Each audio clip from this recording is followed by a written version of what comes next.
A daring lion cub escapes its enclosure, wandering into a nearby park. When it approaches a toddler, onlookers are frozen in fear until the unexpected unfolds. And if you cherish your family and love stories like this, don't forget to subscribe to our channel and avoid 10 years of bad luck.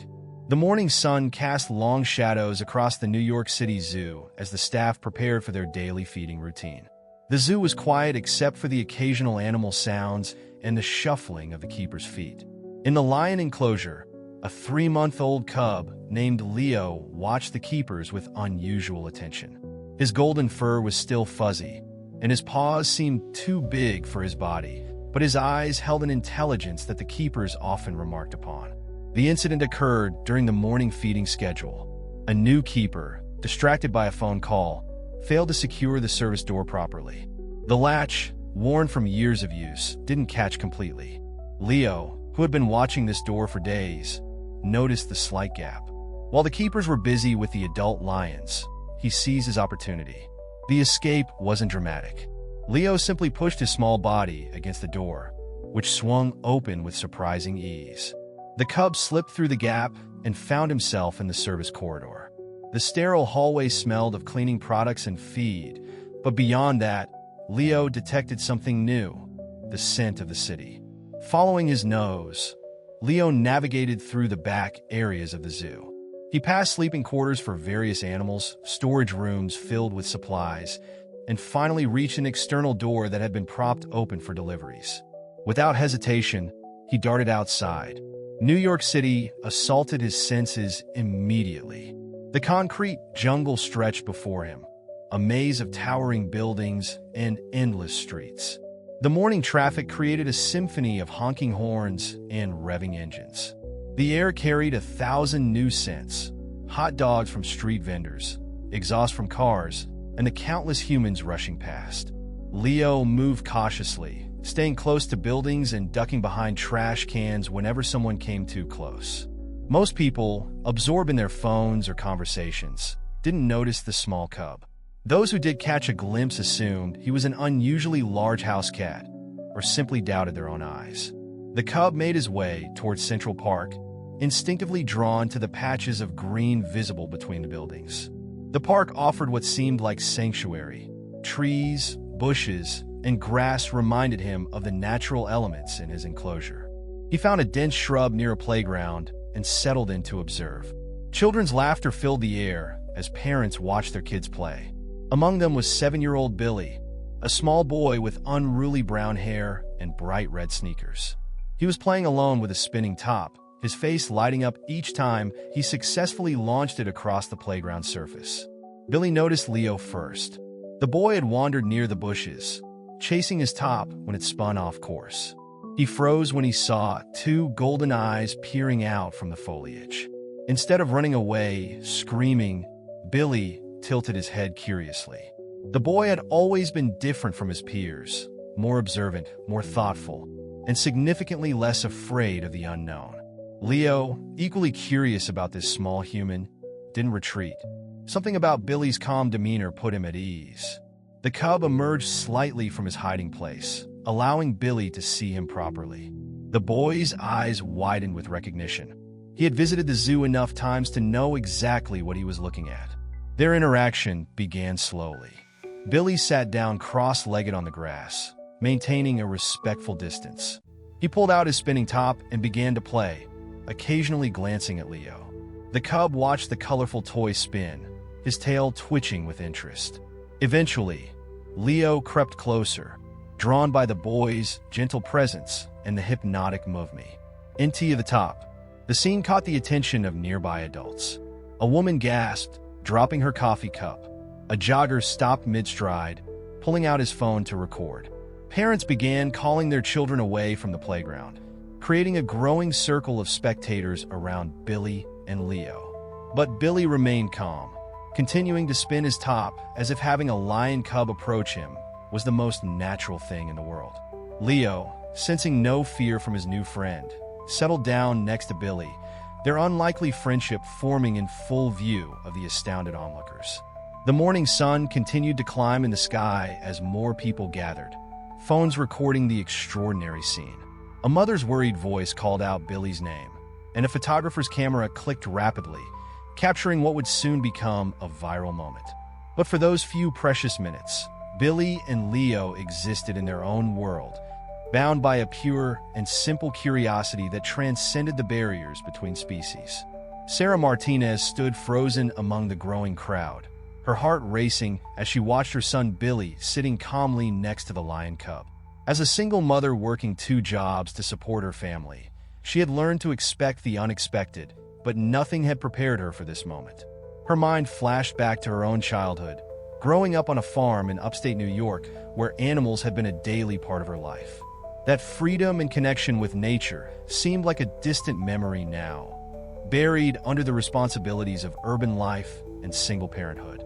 Her instinct was to rush forward and snatch Billy away from danger, but something held her back. Perhaps it was the serene expression on her son's face, or the equally peaceful demeanor of the lion cub. Billy had always been different, quieter, more intuitive than other children his age. While other parents complained about their children's restlessness, Sarah often found Billy reading nature books or watching wildlife documentaries. Through the crowd, she noticed a man with professional camera equipment moving purposefully toward the scene. Lucas Chun had been photographing street art in the park when he heard the commotion. With 15 years of experience as a wildlife photographer, he recognized the significance of what was unfolding before him. His trained eye noticed how the lion cub's body language showed no signs of aggression. Ears forward, tail relaxed, posture curious rather than defensive. Lucas began capturing images, his camera clicking quietly as he documented the interaction. Each frame told a story. The small boy with his spinning top, the golden cub with its oversized paws, the circle of amazed onlookers with their phones raised. As a photographer who had spent years documenting human impact on wildlife, Lucas saw more than just a cute moment. He saw an opportunity to change perspectives. The crowd continued to grow, creating a peculiar atmosphere in the park. Some people were live streaming the event, their running commentary creating a buzz of excitement. Others were calling the authorities, their voices tinged with concern. Parents clutched their children closer, torn between fear and fascination. The scene was becoming increasingly chaotic, with more people arriving every minute. Sarah found herself moving closer to Lucas, drawn to his calm professionalism amid the growing frenzy. "That's my son," she said quietly, her voice steady despite her internal turmoil. Lucas lowered his camera, studying her face before turning back to the scene. "Your son has a gift," he replied, showing her the images on his camera's display. The photos captured something magical, the natural bond between a child and an animal, untainted by fear or prejudice. The tension in the crowd was palpable. Some people were arguing about whether it was safe to let the situation continue, while others were debating who should intervene. Phone cameras recorded every moment, and social media was already buzzing with updates. Sarah could hear snippets of conversations. "Is it from the zoo? Someone call animal control. This is incredible." Lucas continued photographing, but his mind was racing with possibilities. As someone who had documented the plight of captive animals worldwide, he recognized the potential impact of this story. If handled correctly, this unexpected encounter could become a powerful tool for wildlife conservation awareness. He started composing mental narratives, thinking about publications that might be interested, organizations that should be contacted. Sarah watched as her son gently showed his spinning top to the lion cub, explaining how it worked as if the animal could understand every word. The scene reminded her of moments from her own childhood, the pure joy of connecting with animals, the absence of the fear that adults often carried. She felt tears welling up in her eyes, not from fear, but from a deep recognition of something precious and rare. The morning light had grown stronger, casting dramatic shadows across the park. More people were arriving, drawn by social media posts and text messages from friends. The crowd's energy was shifting from initial shock to something more complex, a mixture of wonder, concern, and excitement. Some people were already taking sides, debating whether the interaction should be allowed to continue or if authorities should intervene. Through it all, Billy and the lion cub remained in their own world, oblivious to the commotion they had created. The contrast between their peaceful interaction and the growing chaos around them was striking. Sarah and Lucas, though strangers to each other, found themselves standing together as witnesses to something extraordinary, both understanding that this moment would have repercussions far beyond this morning in the park. Word spread quickly through New York's activist networks. Members of the Animal Rights Coalition arrived first, led by veteran activist Maria Torres. She pushed through the crowd with practiced authority, her team already setting up an impromptu information station using backpacks and tablets. They began distributing facts about wild animals in captivity, turning the unexpected situation into an educational opportunity. The activists' presence changed the atmosphere. What had started as a spontaneous gathering was transforming into an organized demonstration. Signs appeared, hastily made on the backs of protest materials the activists always carried. "Freedom for all beings and wild animals need space," bobbed above the crowd. Maria's voice carried over the murmur, speaking about the psychological effects of captivity on young animals. The situation escalated when police sirens pierced the morning air. 3 NYPD patrol cars pulled up to the park's entrance, their lights flashing. Officer James Rodriguez stepped out first, followed by his partner Sarah Chun. Both had handled unusual situations before, but this was different. Their training covered dangerous animal scenarios, but not one involving a calm lion cub peacefully sitting with a child. The crowd's reaction was immediate. People moved closer to Billy and Leo, forming a protective circle. The activists positioned themselves strategically, cameras ready to document any police action.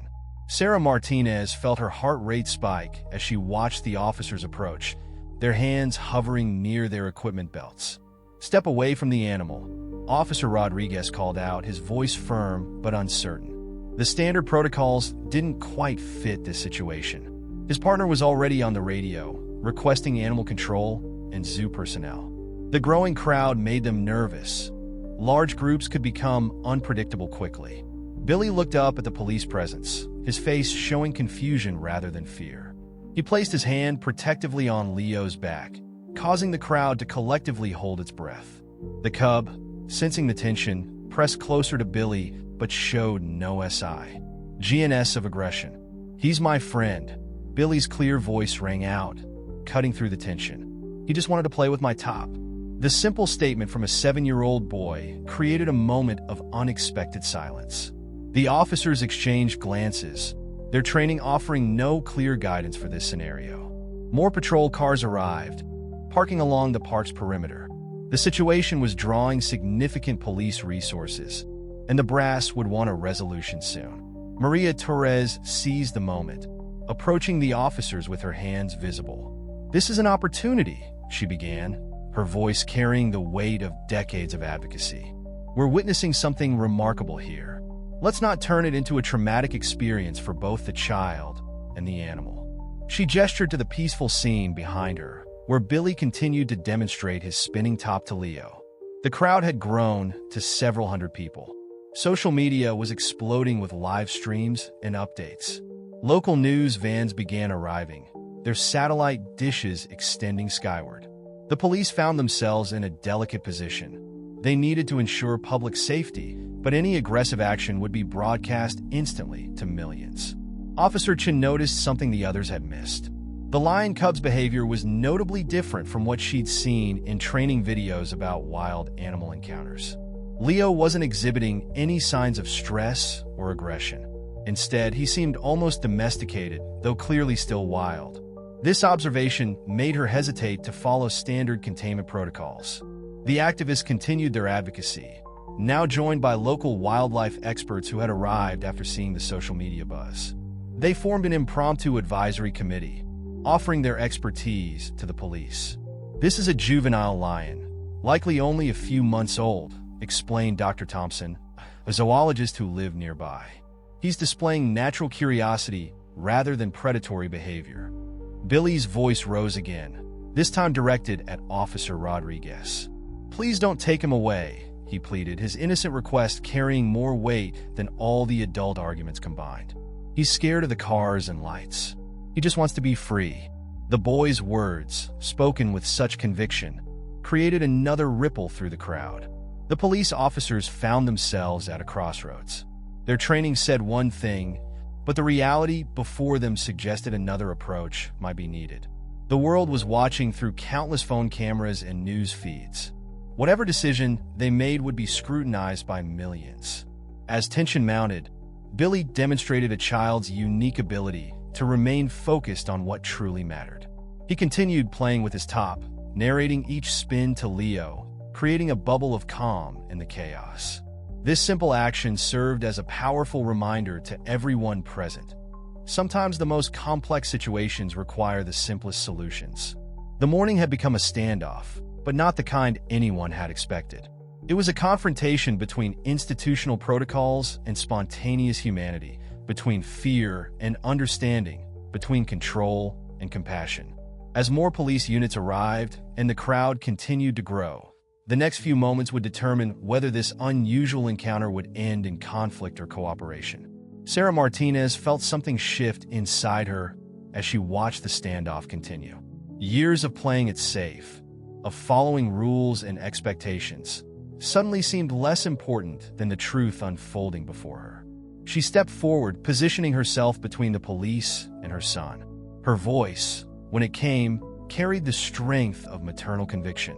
"My name is Sarah Martinez," she announced, loud enough for everyone to hear. "That's my son Billy with the lion cub, and I can tell you something important about what you're seeing." She paused, making eye contact with Officer Rodriguez. "In the 15 minutes since this cub appeared, I've watched my son demonstrate more compassion and understanding than most adults show in a lifetime." Lucas Chin moved alongside her, his camera now lowered but still ready. His years of documenting wildlife conservation efforts had taught him to recognize pivotal moments. This was one of them. "I've photographed wild lions in Africa," he added, his professional reputation lending weight to his words. "This cub's body language shows no aggression. What we're witnessing is a rare moment of pure connection." He pulled up his camera's display, showing the officers his recent shots. The images were compelling: Billy and Leo together, the cub's relaxed posture, the boys' gentle interactions. Each photo told a story of trust rather than danger. "These images could change how people view wildlife," Lucas explained. "They show that fear isn't the only possible response to encounters with wild animals." Sarah continued her advocacy, drawing from her own experience as a parent. "We spend so much time teaching our children to be afraid," she said. "Afraid of strangers, afraid of nature, afraid of anything different. But look at what happens when we let them show us another way." She gestured toward Billy, who was still calmly sitting with Leo, seemingly oblivious to the drama unfolding around them. The crowd had grown silent, listening to Sarah and Lucas. Even the activists had stopped their chanting, recognizing that these authentic voices might accomplish more than prepared speeches. Officer Rodriguez found himself nodding slightly, his trained response to danger competing with his human response to the scene before him. Lucas seized the moment to address the larger implications. "This isn't just about one lion cub," he explained, his voice carrying the authority of someone who had spent years documenting similar stories. "It's about our relationship with the natural world. Every person here with a phone is recording a moment that could change perspectives worldwide." Sarah moved closer to the officers, her voice lowering to a more personal tone. "I understand your concern for public safety," she acknowledged. "But sometimes safety isn't just about following protocols. Sometimes it's about recognizing when something extraordinary requires an extraordinary response." The tension in the air began to shift. Officer Chin stepped forward, speaking quietly with her partner. The gathered crowd waited, phones still recording, as the police officers consulted with each other. Lucas continued taking photos, capturing the changing dynamics of the scene. The worried faces of the officers, the hopeful expressions in the crowd, the peaceful tableau of Billy and Leo at the center of it all. Sarah felt tears threatening again, but held them back. This wasn't the time for emotion to override reason. "We have an opportunity here," she continued, addressing everyone present. "We can either turn this into another story about fear and control, or we can let it become something more meaningful." Lucas added his professional perspective. I've seen what happens when communities embrace wildlife instead of fearing it. These moments, he held up his camera, can change policies, influence conservation efforts, and transform how people think about their relationship with nature. The crowd's energy had transformed from tension to anticipation. Even the newly arrived media crews seemed to sense that something unprecedented was unfolding. They filmed quietly, their usual rapid-fire questions held in check by the gravity of the moment. Sarah made one final appeal, this time directing her words to Officer Rodriguez specifically. "Let us show you that there's another way to handle this," she proposed. "Give us a chance to prove that compassion can be as effective as control." The morning sun had risen fully now, casting long shadows across the park. In its light, the scene took on an almost theatrical quality. The circle of onlookers, the uniformed officers, the media crews with their cameras, and at the center, a small boy and a lion cub demonstrating what was possible when fear gave way to understanding. As everyone waited for the police response, Sarah and Lucas exchanged glances. They had done what they could to advocate for a peaceful resolution. Now it was up to the authorities to decide whether this extraordinary morning would end in confrontation or cooperation. Officer Rodriguez removed his cap, wiped his brow, and made a decision that would later be described as unprecedented in NYPD protocol. "Here's what we're going to do," he announced, his voice carrying authority but also understanding. "We'll establish a controlled perimeter. The cub stays under supervision, but we do this safely, by the book. Just a different book than usual." The announcement sent ripples through the crowd. Officer Chin was already on her radio, requesting park rangers and wildlife specialists instead of animal control. She outlined a new approach: observation rather than intervention, protection rather than capture. The other officers began establishing a wider perimeter, giving Billy and Leo space while maintaining order. "We'll need some conditions," Officer Rodriguez continued, addressing Sarah and Lucas directly. "Professional wildlife monitors on site at all times. A secure area established, and everything documented properly." He glanced at Lucas's camera. "Mr. Chun, I assume you're willing to help with that part?" The crowd's reaction was immediate but controlled. Quiet cheers, relieved smiles, phones recording this unexpected turn of events. The activists began organizing themselves into volunteer shifts. Their protest signs transformed into impromptu information boards about lion behavior and wildlife conservation. Billy, still sitting with Leo, looked up at his mother with a bright smile. The cub had settled comfortably beside him, head resting on paws, watching the proceedings with curious eyes. Sarah knelt beside them, maintaining the calm energy that had characterized their interaction from the start. The park began transforming around them. Police barriers created a safe viewing distance. Local businesses started bringing water and supplies for the volunteers who would be monitoring the situation. Someone set up a pop-up tent to provide shade. The chaos of earlier was replaced by purposeful activity. Lucas moved through the scene, his camera capturing the transformation. He photographed the police officers now talking with wildlife experts, the activists organizing their volunteer schedule, and most importantly, the continuing peaceful interaction between Billy and Leo. These images would later become part of a documentary about urban wildlife cooperation. The media arrived in force, but Officer Rodriguez managed their presence carefully. "This is a sensitive situation," he explained to the reporters. "We're writing a new playbook here, one that might change how we handle similar situations in the future." His words would later be quoted in headlines across the city. Sarah watched as professional wildlife specialists arrived, their expertise helping to formalize the impromptu arrangement. They observed Leo's behavior, confirming what everyone had already witnessed. The cub was showing remarkable comfort with human presence, particularly with Billy. The park had become an unlikely sanctuary. Children watched from a safe distance as Billy continued playing with his spinning top, Leo occasionally pawing at it with gentle curiosity. Parents used the opportunity to teach their children about respect for wildlife. Their fears transformed into educational moments. A senior police official arrived, prepared to countermand Officer Rodriguez's decision, but stopped short when he saw the scene. The carefully controlled environment, the peaceful interaction, the community's organized response.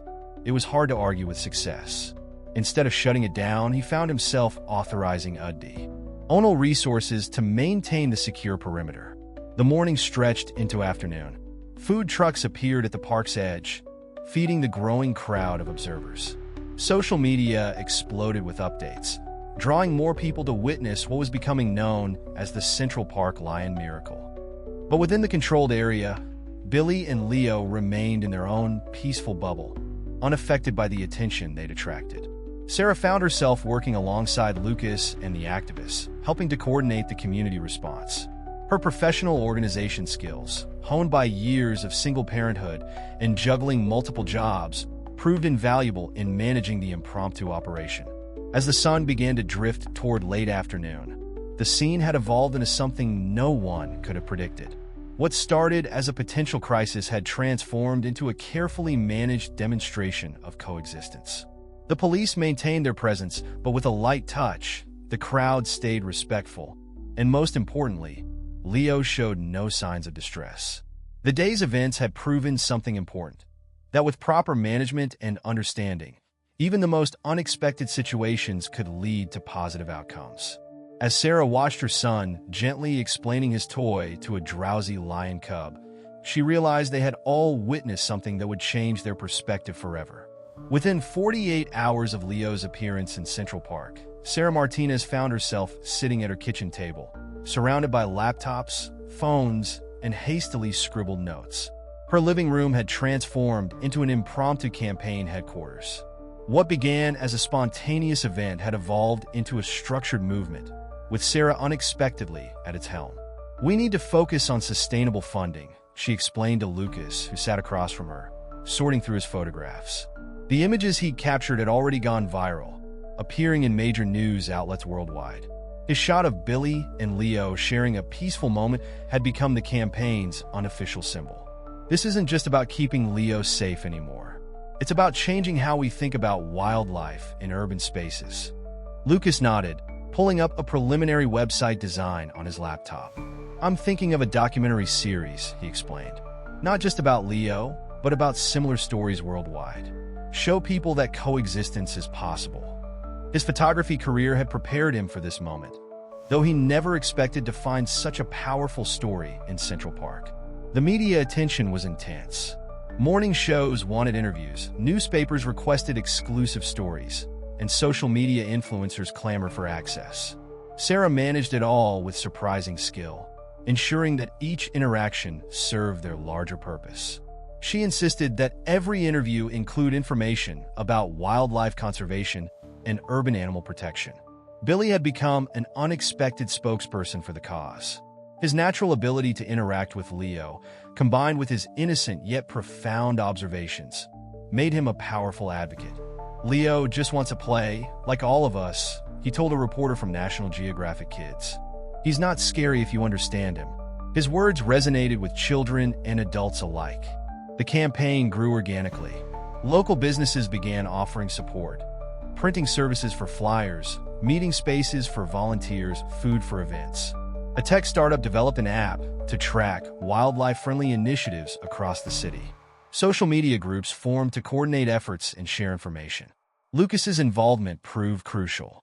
His professional connections in wildlife photography opened doors to conservation organizations worldwide. He began receiving messages from similar initiatives in other cities, creating a network of urban wildlife advocates. His documentation of Leo's daily activities provided compelling content for their growing platform. "We need to think bigger," Sarah announced during a strategy meeting. "This isn't just about one lion cub in New York anymore. It's about changing how cities interact with wildlife everywhere." Her vision expanded beyond the immediate situation, encompassing broader goals of urban wildlife conservation and education. The campaign received an unexpected boost when a renowned wildlife expert offered to help develop educational programs. Schools began requesting visits, though Leo remained in his designated safe space. Instead, they used Lucas's photos and videos to teach children about wildlife behavior and conservation. Billy's role evolved naturally. Other children were drawn to his calm approach to Leo, and he began sharing his understanding with his peers. A children's book publisher approached Sarah about creating an educational series based on Billy and Leo's friendship. The potential for reaching young minds excited everyone involved. Financial support started flowing in. Small donations from local supporters grew into larger contributions from conservation organizations. Sarah established a proper nonprofit structure, ensuring transparency and accountability. Every dollar went toward their expanding mission of wildlife protection and education.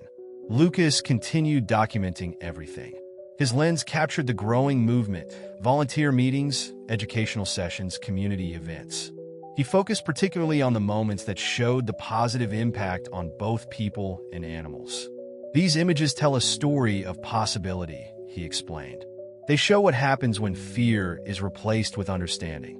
The campaign faced challenges too. Some people opposed the presence of a wild animal in an urban park, regardless of how well managed the situation was. Others questioned the resources being devoted to one lion cub. Sarah addressed these concerns head-on, using them to spark discussions about broader conservation issues. As weeks passed, the movement gained structure and momentum. What started as a response to an unexpected event had become an organized campaign for change. Sarah's dining room table remained the heart of operations, covered now with professional presentations and marketing materials alongside Billy's homework and Leo's favorite toys. The media narrative shifted from the novelty of a lion cub in Central Park to the serious discussion of urban wildlife conservation. Sarah and Lucas found themselves speaking at conferences, sharing their experience as a model for other cities. Their story began inspiring similar initiatives worldwide. Through it all, at the center of the growing movement, remained the simple, powerful image that started everything: a boy and a lion cub, showing the world that understanding could overcome fear, and that sometimes the most important lessons come from unexpected teachers. Sarah's phone buzzed at 3 a.m. with another anonymous message. Lions belong in cages, not parks. Think about your son's safety. She added it to the growing folder of threats she'd been documenting. The campaign's success had attracted not just supporters, but also those who saw Leo's presence as a threat to traditional order. During her morning coffee, she sorted through emails. Among the usual supportive messages and volunteer applications was a disturbing pattern. Several messages referenced a private entertainment company, Global Entertainment Ventures (GV), known for its controversial traveling animal shows. Each mention made her increasingly uneasy. Lucas arrived at her apartment, his face tense. "I've been doing some digging," he said, spreading photographs across her kitchen table. They showed various circus animals in poor conditions, all connected to GV. They're not just interested in Leo for show business. There's a whole network of illegal animal trafficking behind their legitimate operations. The threats became more sophisticated. Campaign volunteers reported being followed. Their website suffered cyber attacks. Someone had attempted to hack their donation records. Sarah hired security experts to protect their digital assets, but the psychological toll was mounting. "Mom, someone was taking pictures of me at school," Billy mentioned casually over dinner. Sarah's heart froze.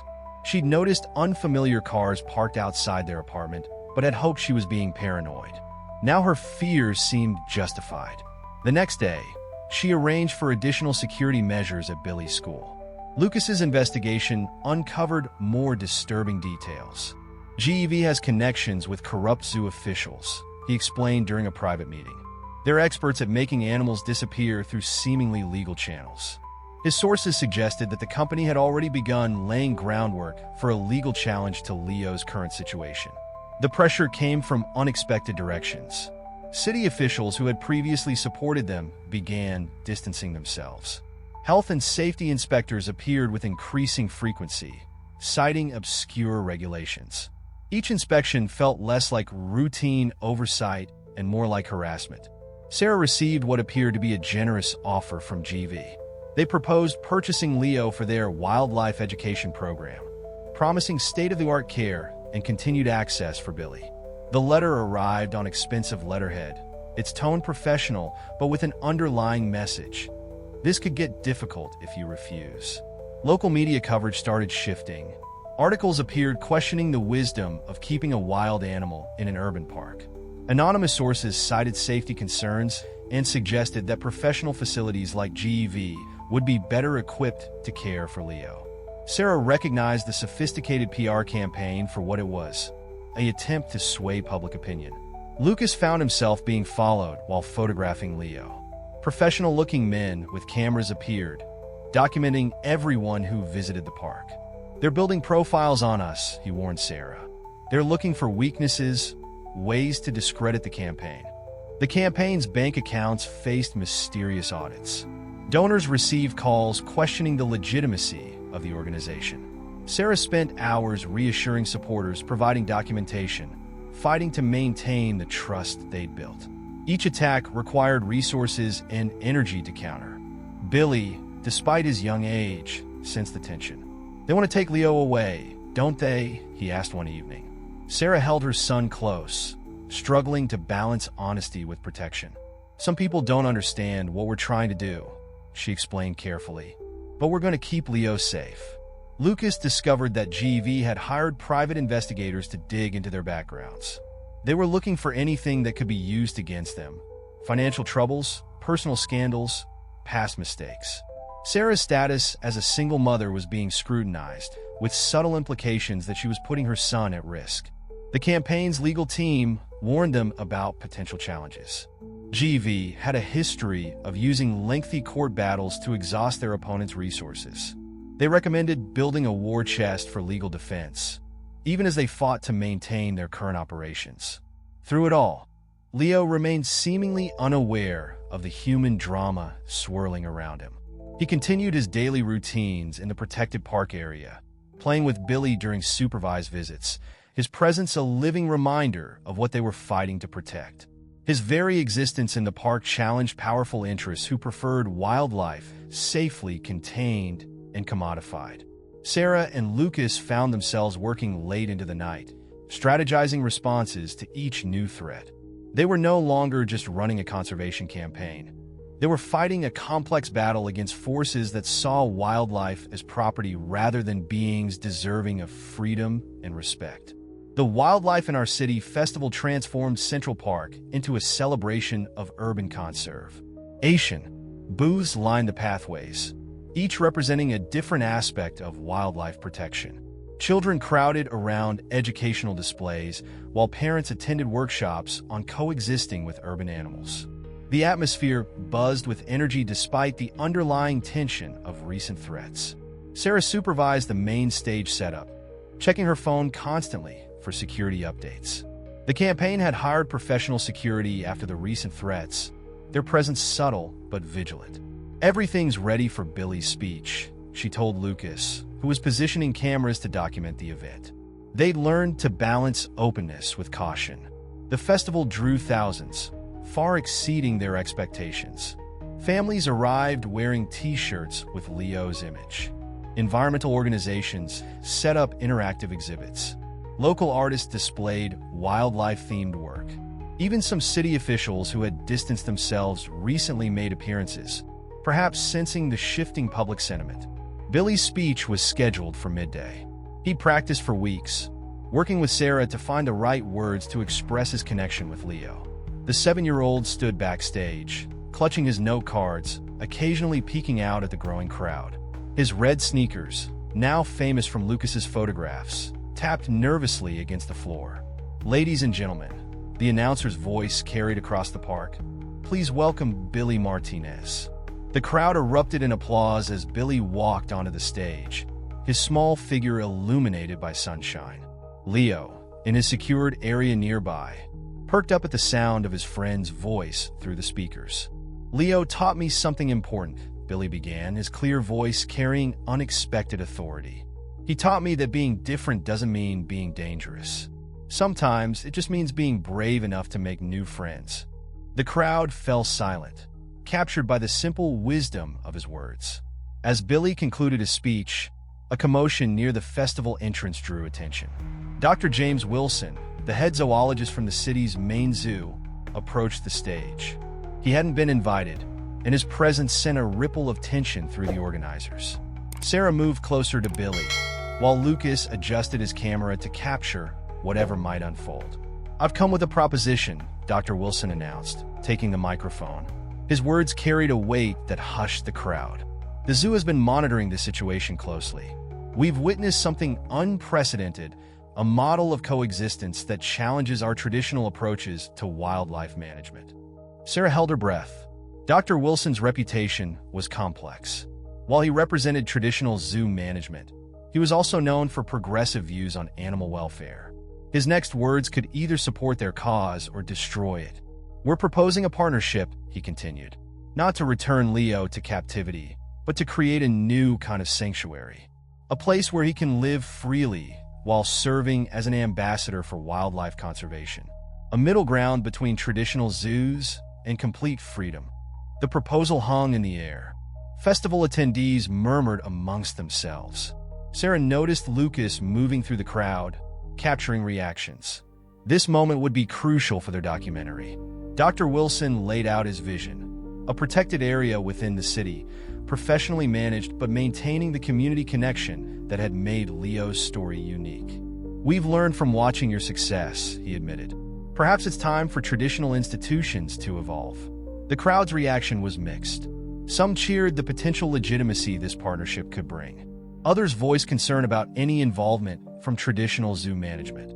The debate spread through the festival grounds, transforming the celebration into an impromptu town hall. Billy returned to the microphone, his young voice cutting through the adult arguments. "Could Leo still play with me?" he asked. Ked simply. The question redirected everyone's focus to what truly mattered: maintaining the genuine connection that had started this movement. Dr. Wilson smiled. "That's exactly the kind of interaction we want to preserve," he responded. "Your friendship with Leo has shown us a new possibility in human-wildlife relationships." As the festival continued, Sarah, Lucas, and their team huddled in a quiet corner, discussing the implications. The zoo's proposal offered legitimacy and resources, but also risks. They'd need to carefully review every detail, ensuring Leo's freedom wouldn't be compromised. The day ended with a sunset gathering near Leo's area. The cub watched the proceedings with his usual calm curiosity, occasionally playing with the toys Billy had brought him. The festival had demonstrated their community's strength, but Dr. Wilson's appearance had added a new layer of complexity to their already challenging situation. The community center buzzed with tension as Dr. Wilson presented detailed plans for the proposed sanctuary. Large architectural renderings covered the walls, showing natural habitats, observation areas, and educational facilities. The design seemed to balance Leo's freedom with public access, but Sarah noticed concerning details in the fine print. The sanctuary would be managed by a joint committee, Dr. Wilson explained, pointing to an organizational chart. Representatives from the zoo, the community, and wildlife experts would make decisions together. He paused, making eye contact with Sarah. "We believe this arrangement could become a model for urban wildlife management worldwide." Lucas studied the plans through his photographer's eye. "These barriers seem extensive," he noted, indicating the perimeter design. "How different is this really from a traditional enclosure?" His question sparked murmurs through the crowd. After months of documenting Leo's free movement in the park, any restriction felt like a step backward. Sarah organized a community voting system to ensure transparency. Registration stations were set up throughout the neighborhood. Each voter would need to attend information sessions about both the sanctuary proposal and alternative options. "This decision affects everyone," she announced. "We need informed participation." The voting process revealed deep divisions within the community. Older residents tended to favor the sanctuary's structured approach. Younger activists pushed for maintaining the current arrangement. Business owners split between those who'd benefited from the tourism Leo attracted and those concerned about liability. Billy's perspective carried unexpected weight. During a children's forum, he asked questions that adults had overlooked. Will Leo have friends there? He wondered. Can he choose when to play? His simple inquiries cut through the technical discussions to focus on Leo's quality of life. Support for the sanctuary proposal grew after Dr. Wilson arranged visits to similar facilities in other cities. However, troubling information emerged about these locations. Lucas's contacts in wildlife photography shared stories of sanctuaries that had gradually transformed into traditional zoos, prioritizing profit over animal welfare. The voting date approached as autumn painted Central Park in golden hues. Leo had grown noticeably, though his gentle demeanor remained unchanged. His presence in the park had become normal. Joggers barely glanced at him. Children did homework near his enclosure. Elderly couples brought him approved treats. Sarah organized a final town hall meeting the night before the vote. The community center overflowed with residents. Dr. Wilson made his closing argument, emphasizing security and professional care. Wildlife activists countered with evidence of successful urban wildlife integration from around the world. Tension peaked when an environmental lawyer revealed concerning details about the sanctuary's legal structure. This agreement would give the zoo significant control, she explained. The community's role could be gradually diminished through seemingly minor amendments. The revelation sparked heated debate. Dr. Wilson defended the legal framework as necessary for proper management, but his arguments met skepticism. The community had grown protective of their unique arrangement with Leo, viewing the sanctuary proposal with increasing suspicion. As meeting participants argued, Billy sat near Leo's temporary enclosure, spinning his top. The cub watched the toy with the same fascination he'd shown on that first morning, months ago. Their simple interaction served as a powerful reminder of what was at stake. The vote began early the next morning. Lines formed at polling stations across the neighborhood. People shared stories as they waited. Memories of Leo's arrival, the changes they'd witnessed in their community, their hopes for the future. The decision felt momentous. Results trickled in throughout the day. The sanctuary proposal initially led in some districts, particularly those farther from the park. However, areas closest to Leo's home territory showed strong opposition. The community's division reflected broader questions about wildlife management in urban spaces. By evening, the final tally revealed overwhelming support for maintaining and enhancing the current arrangement. The sanctuary proposal was rejected, but Dr. Wilson's involvement had sparked valuable discussions about professional wildlife care within community-led initiatives. Sarah announced the results from the same stage where Billy had given his speech. "We've chosen to continue our unique path," she declared. "But we've also learned important lessons about combining professional expertise with community involvement." As the crowd dispersed, a sense of uncertainty lingered. They had rejected the sanctuary's promise of security and legitimacy. The future remained unclear, but they had maintained their commitment to a new model of human-wildlife relationship. No one noticed the figure photographing the proceedings from a distance, or the quick phone call they made after the results were announced. The community's decision had created ripples far beyond their neighborhood, attracting attention from those with very different agendas. Sarah's phone rang at midnight. The caller's identity was blocked, but the message was clear. "Check your email. Your son's friend is in danger." Minutes later, an anonymous email arrived containing internal documents from Global Entertainment Ventures, revealing a connection she hadn't expected. Dr. Wilson's name appeared repeatedly in confidential meetings about Leo. Lucas arrived at her apartment within the hour, his laptop filled with hastily gathered evidence.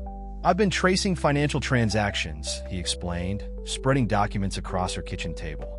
The sanctuary proposal wasn't just about Leo. It's part of a larger operation. They're using legitimate facilities as covers for animal trafficking. Billy appeared in the doorway, clutching his favorite stuffed lion. "Mom, I had a bad dream about Leo," he said. Then, surprisingly, he added, "Dad's friend, Mr. Thompson, was there." Sarah froze. Mark Thompson, her ex-husband's college roommate, was a senior keeper at the zoo. She'd completely forgotten about that connection. Dawn found them in Lucas's makeshift studio, reviewing years of surveillance footage. Thompson appeared in multiple shots, always in the background during key zoo transfers. "He's their inside man," Lucas realized. The sanctuary proposal was just a cover. Once Leo was in their facility, he would disappear into their trafficking network. Sarah called an emergency meeting with their core team. As they gathered in her living room, she laid out what they'd discovered. The evidence painted a disturbing picture. Dr. Wilson's sanctuary initiative was connected to a sophisticated animal trafficking operation that had been operating for years. "We need to move fast," Lucas urged. Now that their sanctuary plan failed, they might try something more direct. He pulled up satellite images showing suspicious vehicles near the park perimeter. They're getting desperate.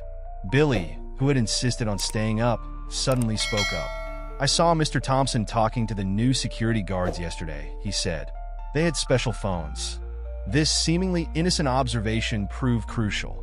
The security team hired after the sanctuary vote had been infiltrated. Sarah immediately called Officer Rodriguez, who had supported them from the beginning.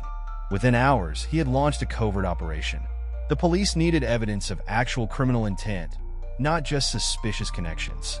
Lucas set up hidden cameras around Leo's enclosure, while Sarah coordinated with trusted volunteers to maintain constant surveillance.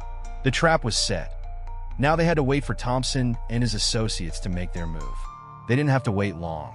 That night, security cameras caught Thompson and two unknown men approaching Leo's enclosure with tranquilizer guns.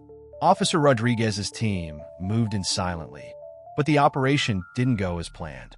Thompson, realizing he was cornered, decided to reveal everything. The trafficking network goes higher than you imagine, he told the officers. Politicians, zoo officials, even conservation organizations, they're all involved. His confession opened a door into a world of organized wildlife crime that no one had suspected. The following days brought waves of arrests. Dr. Wilson was taken into custody while attempting to leave the country. Global Entertainment Ventures offices were raided, revealing evidence of a massive trafficking operation disguised as legitimate animal transfers. Sarah and Lucas found themselves at the center of an international investigation. Their small community campaign had accidentally uncovered one of the largest wildlife trafficking rings in North America. Journalists descended on the park, but this time seeking details about the criminal investigation rather than the heartwarming story of a boy and his lion friend. Billy, showing wisdom beyond his years, focused on what mattered most. While adults dealt with investigations and arrests, he maintained his daily visits with Leo, whose presence had unknowingly helped expose a criminal enterprise. The community rallied once again, this time to create a legitimate sanctuary, one truly focused on wildlife protection and education. Sarah's organization received official recognition and funding from genuine conservation groups, while Lucas's documentation of the entire ordeal became crucial evidence in multiple trafficking cases. As summer turned to fall, Leo remained in his park home, now protected by legitimate security and supported by a network of dedicated professionals and community members. The trafficking ring's exposure led to new legislation protecting urban wildlife and regulating animal transfers. Sarah, Lucas, and Billy had unwittingly transformed a simple story about a boy and a lion into something much larger. The disruption of a criminal enterprise and the establishment of a new model for urban wildlife conservation. Their experience showed that sometimes the greatest threats were friendly faces, but also that truth and dedication can triumph over greed and deception. The story of Leo and Billy became more than just a tale of unusual friendship. It became a symbol of how community vigilance and genuine care for wildlife could overcome even the most sophisticated criminal enterprises. In the end, a child's pure connection with an animal had helped expose and dismantle a system that had exploited such creatures for years.